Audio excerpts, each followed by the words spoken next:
Radhe Radhe guys, स्वागत है आप सबका हमारे YouTube चैनल जिसका नाम है श्री जी। आज जिस टॉपिक पर हम बात करने वाले हैं वो है चरक संहिता का सूत्र स्थान का चैप्टर 9 जिसका नाम है खुंडाक चतुष्म अध्याय। ठीक है, इसमें हम क्या बात करने वाले हैं? चिकित्सा के चतुष्पाद के बारे में बात करने वाले हैं, वैद्य के गुणों के बारे में, चिकित्सा की परिभाषा, एज वेल एज हम इसमें उत्तम वैद्य के गुण, वैद्य की वृत्तियाँ, राजा के वैद्य के गुण, ये सब पढ़ने वाला है। ठीक है, इसमें यही सब है, यही सब आता है, यही सब बताया गया है। तो पहले हम चिकित्सा की परिभाषा की अगर बात करें तो चिकित्सा की परिभाषा क्या है? चतुर्नाम विषगादि नाम शस्ता नाम धातु वैकृत प्रवृत्ति धातु सामर्थ्य चिकित्सा से ये भी दीयते, यानी कि क्या है? धातु के विकृत होने पर उन धातुओं को समता लाने के लिए उत्तम वैद्य आदि चिकित्सक के 4 पादों की प्रवृत्ति होती है, उसे ही चिकित्सा कहते हैं। तो चिकित्सा क्या होती है? अगर हमारी धातु या तो क्षीण हो गई है, मतलब सम मात्रा में नहीं है, क्षय हो गया धातु का या वृद्धि हो गई है, तो उनको सम अवस्था में लाने के लिए जो हम 4 उत्तम वैद्य की, रोगी की, उपस्थता की, द्रव्य की, ये जो 4 चिकित्सा के जो 4 पादों की जो प्रवृत्तियाँ होती हैं उन्हें क्या कहते हैं? हम चिकित्सा कहते हैं। उनका जो उपयोग किया जाता है उसे क्या कहा जाता है? चिकित्सा की कहा जाता है। नेक्स्ट देखो, पहला नेक्स्ट है आपके विकृत और प्रकृति के लक्षण क्या होते हैं? कॉमन सी बात है, विकारो धातु वैश्यम सामयम प्रकृति रुच्यते सुख संज्ञा कम आरोग्यम विकारो दुख में चा, यानी कि जो हमारे धातुओं की विषमता को रोग कहा जाता है। सबको पता है कि धातु या तो क्षय हो गई या वृद्धि हो गई, तो ये क्या है? धातु की विषमता है उसकी, तो क्या है? इसको क्या कहा जाता है? रोग कहा जाता है। और धातुओं की समता का नाम प्रकृति है। ठीक है, उसके बाद है आरोग्य अवस्था का नाम सुख है और विकार का नाम दुख होता है। नेक्स्ट है आपकी चिकित्सा के 4 पाद। तो चिकित्सा के 4 पाद क्या हो? भिषको द्रव्य उपस्थता रोगी पाद चतुष्टम गुणवत् कारणम ज्ञ विकार वय उपशांत, यानी कि गुणवान वैद्य, गुणवान द्रव्य, गुणवान उपस्थता और गुणवान रोगी, ये चिकित्सा के 4 पाद हैं जो संपूर्ण रोगों की शांति में कारण बनते हैं। ठीक है, अच्छा, प्रधान कारण क्या है आपका? वैद्य। इसका जो सीक्वेंस है वो चेंज मत करना, यही रहने देना, गुणवान वैद्य, गुणवान द्रव्य, गुणवान उपस्थता और गुणवान रोगी। उपस्थता का मतलब परिचारक यहाँ पर है। ठीक है, उसके बाद आपका नेक्स्ट जो आ रहा है वो है वैद्य के गुण। वैद्य के गुण कैसे होने चाहिए? श्रुते, देखो इसमें से चिकित्सा की परिभाषा ये 2-3 नंबर में भी पूछा जा सकता है, 2 नंबर में भी इसमें से क्वेश्चन आ सकता है, एज वेल एज पूरा चैप्टर डिफाइन करने के लिए भी आ सकता है कि खंडुका चतुष्म पादम अध्याय के बारे में बताइए। तो ठीक है, ये है। उसके बाद इसमें वैद्य के गुण के बारे में देखो, तो वैद्य के क्या गुण होने चाहिए? तो इसका श्लोक देखते हैं। श्रुते पर्यावदात्वम बहुचो दृष्ट कर्मता दाक्ष्यम शौचमिति ज्ञेयम वैद्य गुण चतुष्टम। ठीक है, क्या है? जो शास्त्र का अच्छी तरीके से ज्ञान रखता हो। ठीक है, सेकेंड है अनेक बार रोगी का औषध निर्माण का प्रत्यक्ष दृष्टा हो, दक्ष हो, अर्थात क्या है कि समय के अनुसार युक्ति का कल्पना में परम चतुष्म होना चाहिए। मतलब अब जैसा रोग है वैसे वो उसका इलाज करने में सक्षम हो, बुद्धिमान हो। ठीक है, पवित्रता रखना, मतलब कि साफ सफाई रखना जानता हो। तो 4 क्या गुण कौन से हुए वैद्य के? देखो तो शास्त्र का अच्छी तरीके से ज्ञान रखना, अनेक बार रोगी और द्रव्य यानी कि औषध निर्माण का, औषध का प्रयोग का प्रत्यक्ष दक्ष होना, और थर्ड है पवित्रता रखना। ठीक है, तो इसमें देखो क्या क्या होना चाहिए? शुद्ध पर्यावदात्वम, यानी कि शास्त्र का अच्छी तरीके से ज्ञान रखना, बहुदृष्टम कर्तव्यम, यानी कि अनेक कार्यों को प्रत्यक्ष देखने की योग्यता, दाक्ष यानी कि स्किल होना, बुद्धि होना, शौच यानी कि पवित्रता रखना। तो ये देखो आपकी बुक में चरक जो संहिता है उसमें एक चार्ट बना हुआ है, तो ये वही है कि भिषक का क्या गुण होना चाहिए? शुद्ध पर्यंवादात्मम, यानी कि शास्त्र ज्ञात की गंभीरता रखना। उसके बाद बहुदृष्ट कर्मतम, यानी कि बहुत बार अपने कार्यों का प्रत्यक्ष द्राक्षा होना, दाक्ष मतलब कि बुद्धिमान होना, और शौच यानी कि पवित्रता रखना। तो ये किसके गुण थे? वैद्य के। औषध के क्या गुण है? बहुता तत्र योग तत्व अनेक विध कल्पना संपचयेत चतुष्टको अप्यम द्रव्याणाम गुण उच्यते, यानी कि औषधि का अच्छे रूप में प्राप्त होना, औषधि का व्याधि नाश में समर्थ होना, एक ही औषधि में अनेक कल्पना की योग्यता होना, और औषधियों का अपना रस गुण वीर विपाक गुणों से युक्त होना।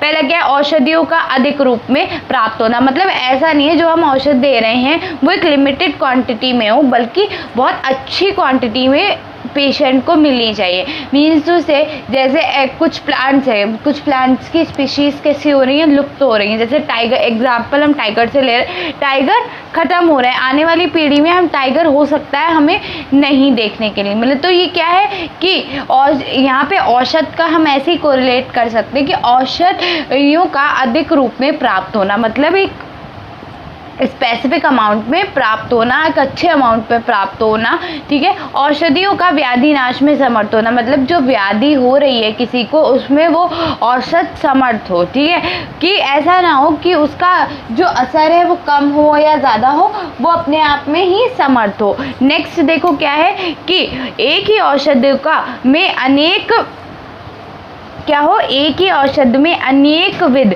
कल्पनाओं की योग्यता होना, मतलब क्या है? एक ही औषध का अनेक विध कल्पनाओं की योग्य होना, मतलब कि एक ही औषध को अनेक विध कल्पनाओं की योग्यता होना।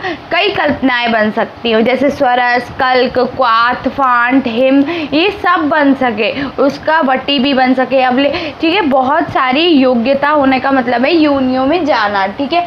नेक्स्ट देखो आपका क्या आ रहा है कि औषधियों का अपने गुण रस वीर विपाक से युक्त होना। इनमें औषध अगर हम बनाएं तो उसमें क्या होना चाहिए? रस भी होना चाहिए, गुण भी होना चाहिए, वीर भी होना चाहिए, विपाक भी, आदि उनके जो गुण हैं वो उसी औषध में रहने चाहिए। तो ये किसके गुण हैं? आपके औषध के गुण हैं। तो क्या है? बहुता यानी कि अधिकता, योग्यत्व यानी कि व्याधि नाशकता, और अनेक विध कल्पना यानी कि कई कल्पनाओं में मिलना, और संपत्ति यानी कि पूर्ण रसादि युक्त होना, होलसम जिसे हम कहते हैं, ठीक है। उसके बाद उपचारक के गुण देखो, उपचारक के क्या गुण होने चाहिए, यानी कि परिचारक के क्या गुण होने चाहिए? उपचार्यता, दाक्ष्यम अनुरागश्च भर्तर्या शौचम चेति चतुष्कोयम अयम गुणम परिचरे जने, यानी कि सेवा कार्य का पूर्ण ज्ञान होना, चतुरता होना, अपने मालिक के प्रति अधिक प्रेम होना, पवित्रता, ये किसके गुण है? परिचारक के गुण है।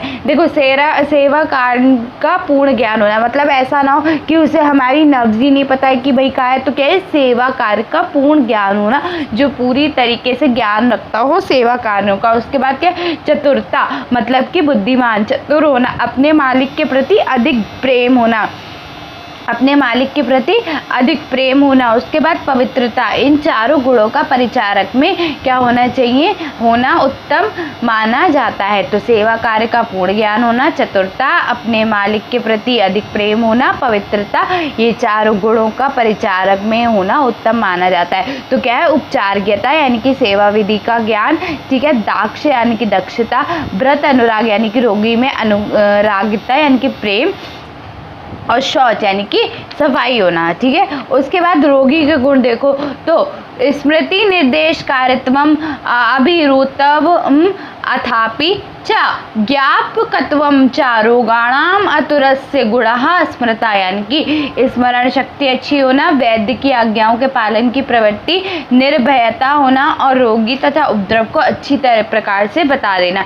यानी कि क्या होना चाहिए? स्मृति, उसकी स्मृति संपन्नता होनी चाहिए, संपन्नता होनी चाहिए। निर्देश कार्यता, यानी कि वो जो वैद्य बता रहा है उसे फॉलो करे, तो निर्देश कार्यत्व। अभिरुता, अभिरुत्व यानी कि कोई डर ना हो, मतलब ऐसा ना हो कि डॉक्टर से डर रहा है, ये वाली चीज़ नहीं होनी चाहिए रोगी के अंदर। ज्ञापकता, वेदना बता सकने की क्षमता, ठीक है। तो क्या कि उसको ये बता सके कि उसमें क्या उसको प्रॉब्लम है, ठीक है। तो ये क्या है? चतुष्पाद है, ठीक है। तो ये चतुष्पाद करके आएगा, तो ये पूरा षोडश गुणों का संग्रह किया जा सकता है, ठीक है। तो चिकित्सा चक्र, अच्छा अगर षोडश गुण आ जाए तो क्या लिखेंगे? षोडश गुणों में भी आपको यही लिखना है, ठीक है। नेक्स्ट देखो, चिकित्सक के बारे में विशेष विचार, अगर हम बात करें, ये आता है अच्छा, इसमें क्वेश्चन आता है कि वैद्य प्रधान क्यों माना गया है, उदाहरण सहित स्पष्ट कीजिए। ये क्वेश्चन आता है तो इसका क्या है,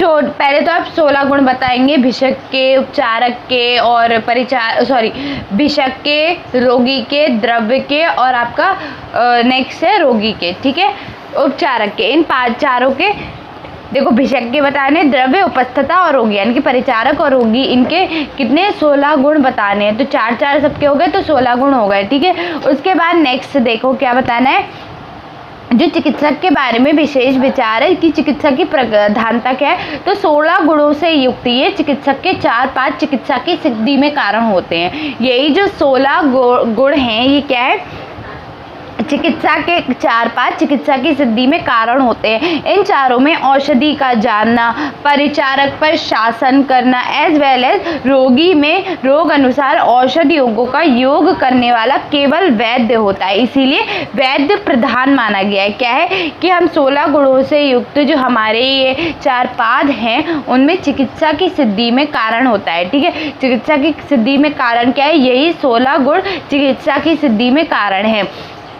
इन चारों में औषध का ज्ञान किसे होता है, भिषक को होता है, ठीक है। उसके बाद उपस्थता के ऊपर मतलब परिचारक के ऊपर शासन कौन कर सकता है, भिषक कर सकता है। रोगी के यानी कि औषध को रोगी के अनुसार उसे कौन दे सकता है, केवल भिषक दे सकता है, इसीलिए भिषक को ही प्रधान माना गया है, ठीक है। उसके बाद देखो चिकित्सक की प्रधानता में उदाहरण देखो, भंडारी की पाक क्रिया में जिस प्रकार पाक ईंधन और अग्नि कारण होते हैं, युद्ध में विजय प्राप्ति की इच्छा में प्रवृत्त सेनापति की विजय जिस प्रकार भूमि, सेना और अस्त्र शस्त्र से कारण होती है, उसी प्रकार जब वैद्य रोग दूर करने में प्रवृत्त होता है तो धातुओं की समता में रोगी, औषध और परिचारक कारण होते हैं, ठीक है। कारण रोगी, औषध और परिचारक है, पर प्रधान कौन है, फिर भी वैद्य है। क्यों, क्योंकि जो वैद्य है वो औषध को समझकर दे सकता है, यानी कि क्या है, औषध को जानने वाला होता है, ठीक है। परिचारक के ऊपर शासन कर सकता है, रोगी औषध को रोगी के अनुसार उसे दे सकता है, इसलिए प्रधान कौन है, चिकित्सक ही है। उसके बाद देखो, जिस प्रकार मिट्टी, दंड, चक्र और सूत्र इन चारों के रहते हुए भी बिना कुम्हार के कभी घड़ा नहीं बन सकता, उसी प्रकार द्रव्य के, उपस्थता और रोगी के होते हुए भी वैद्य ना हो, अगर वैद्य ना हो तो वैद्य के अभाव में आपको आरोग्य अवस्था प्राप्त नहीं हो सकती। तो ये इसका उदाहरण है। नेक्स्ट देखो क्या है, वैद्य के लक्षण, ठीक है। तो वैद्य कितने प्रकार के बताए गए हैं, 2 प्रकार के बताए गए, ठीक है। एक है प्राणाभिसार वैद्य के लक्षण, फिर है राजा के योग्य वैद्य के लक्षण, ठीक है। तो प्राणाभिसार वैद्य कौन होता है, जो इसका पहले श्लोक देखो, तस्मा अक्षत शस्त्रे अर्थ विज्ञातो विज्ञाने प्रवर्तो कर्म दर्शने भिषग चतुष्टते युक्त प्राणाभिसार उच्चते, यानी कि इसलिए शस्त्र के अध्ययन में तत्पर रहना, शास्त्र के अध्ययन में क्या हो, तत्पर हो, शास्त्र के अर्थ में समझने में उचित परिश्रम करने वाला, स्वयं करना और अनंत हुए या होने वाले कर्मों को बार बार देखना, इस प्रकार इन चारों कर्मों में सदा तत्पर रहने वाला वैद्य क्या होता है, प्राण अभिसार वैद्य कहा जाता है, मतलब प्राणों को बचाने वाला वैद्य कहा जाता है। कौन कौन, जो शास्त्र का अध्ययन में तत्पर हो, ठीक है, शास्त्र के अर्थ को समझने में उचित परिश्रम करता हो, स्वयं करता हो, अन्यत्र हुए गए कर्मों को, मतलब जो भी कार्य है वो बार बार कर रहा हो, तो ये चारों गुण जिनके होंगे, चारों कर्म जो करता होगा वो कैसा वैद्य है, प्राण अभिसार वैद्य। कौन कौन से, पहला हो गया अपने शास्त्र के अध्ययन करने में तत्पर, दूसरा है शास्त्र के अर्थ को समझने में उचित परिश्रम करना, स्वयं करना और अन्यंत्र या होने वाले कर्मों को बार बार देखने वाला, ठीक है। नेक्स्ट देखते हैं राजा के योग्य वैद्य के लक्षण क्या होते हैं, हेतु, लिंग, प्रश्न, रोगी के पुनः उत्पन्न होने का प्रयत्न, इन चारों विषयों का ज्ञान रखने वाले कुशल वैद्य राजा के चिकित्सक होने योग्य होते। कौन सा, हेतु, यानी कि उसे उसके निदान का कारण पता हो, ठीक है, निदान पता हो कि किस वजह से ये रोग हुआ है। नेक्स्ट है लिंग, यानी कि रोगी के लक्षण पता हो। प्रशमन, रोगी की शांति का उपाय पता हो, ठीक है। उसके बाद रोग कभी भी पुनः उत्पन्न ना हो, ये पता हो। तो ये इन चारों के जो भी लक्षण है वो किसके, राजा के योग्य वैद्य बनने के लक्षण है, ठीक है। उसके बाद आप देखो क्या है कि उत्तम वैद्य के लक्षण। उसके बाद शादी के संबंध में पात्र की महत्ताएं कोई इंपॉर्टेंट नहीं है। नेक्स्ट है उत्तम वैद्य के 6 गुण। उत्तम वैद्य के 6 गुण क्या होते हैं कि विद्या, वितर्क, विज्ञान, स्मृति, तत्परता, क्रिया, ये 6 गुण है। कौन से? विद्या यानी कि बुद्धि, वितर्क मतलब तर्क करना, ठीक है, अपनी बात को उसको एक्सप्लेन करना, ठीक है। विज्ञान यानी कि विज्ञान की उसको उसके बारे में जानकारी हो, विज्ञान का ज्ञाता हो। स्मृति यानी कि उसकी जो स्मृति है वो बहुत अच्छी होनी चाहिए। तत्परता, चिकित्सा में हर टाइम तत्पर रहे। क्रिया यानी कि चिकित्सा करना। ये 6 गुण जिस वैद्य में रहते हैं वह वैद्य कोई भी साध्य रोग अच्छा ना हो ऐसा नहीं होता, अर्थात साध्य रोग अच्छे ही हो जाते हैं, मतलब जो साध्य रोगों से पीड़ित है वो व्यक्ति ठीक हो जाते हैं। विद्यामती कर्म दृष्टत अभ्याय, ये 6 और भी हैं, ठीक है, और विद्यामती, कर्म दृष्टा, कर्मों का अभ्यास, सिद्धि, आश्रय, ये सब है। पर ये इंपॉर्टेंट नहीं है, जो इंपॉर्टेंट है वो मैंने बता दिया। वितर्क है, विद्या है, वितर्क है, विज्ञान है, स्मृति है, तत्परता है, क्रिया है, ठीक है। ये 6 गुण इंपॉर्टेंट है, याद रखना। शास्त्र और बुद्धि का संबंध, शास्त्र और बुद्धि का क्या संबंध है ये भी इंपॉर्टेंट है कि शास्त्रम ज्योति प्रकाशार्थ दर्शनम बुद्धिरात्मना तभ्याम विषग सुयुक्ताभ्या चिकित्सक सनापराध्यते, यानी कि वस्तुओं को प्रकाशित करने के लिए हमें जिस शास्त्र यानी कि दीप के ज्योति यानी दीप के समान और शुद्ध बुद्धि यानी कि दर्शन नेत्र के है, इस निर्मल शुद्ध बुद्धि और शास्त्र रूपी दीप से युक्त होकर जो चिकित्सा करता है उससे अपराध नहीं होता, कोई भी क्या होता है, अपराध नहीं होता, ठीक है। तो क्या है कि वस्तुओं को प्रकाशित करने के लिए शास्त्र ज्योति दीप के समान है, ठीक है, और शुद्ध बुद्धि दर्शन है। क्या है? जो ज्योति शास्त्र है वो ज्योति के समान है और शुद्ध बुद्धि क्या है? आपका दर्शन यानी कि नेत्र के समान है, ठीक है। इन निर्मल शुद्ध बुद्धि और शास्त्र रूपी दीप से युक्त होकर जो चिकित्सा करता है उसे अपराध नहीं होता। उसके बाद वैद्य की 4 वृत्तियाँ देखो, आखिरी टॉपिक है, इसके अलावा कुछ भी नहीं है इस चैप्टर में, ठीक है। वृत्तियाँ क्या है? मैत्री कारुण्यमातेषु शक्त्यम प्रीति रूपेक्षणम प्रकृतिस्थुषे भूतेषु वैद्य वृत्तिषु विद्या, यानी कि मैत्री, हमेशा मित्रता का व्यवहार करना, प्राणी मात्र के साथ मित्रता का व्यवहार करना। आर्तरेषु कारणम, यानी कि रोगी व्यक्ति पर दया का भाव रखना, मतलब रोगी के लिए दया का भाव रखना, ठीक है। शक्य प्रीति यानी कि साध्य रोगों में प्रेम पूर्वक चिकित्सा करना। प्रकृति स्थितेषु भूतेषु उपचयन, यानी कि असाध्य रोगी या रोग में उपेक्षा का भाव रखना, मतलब उसकी कोशिश नहीं करना। आपको पता है ये रोग साध्य है या असाध्य है और आप असाध्य रोग की चिकित्सा कर रहे हैं, कोई फायदा नहीं होना और नुकसान होना है, तो क्या होगा? वही है यहाँ प्रकृति स्थितेषु भूतेषु उपेक्षेण, यानी कि असाध्य रोगी या रोग में उपेक्षा का भाव रखना, ठीक है।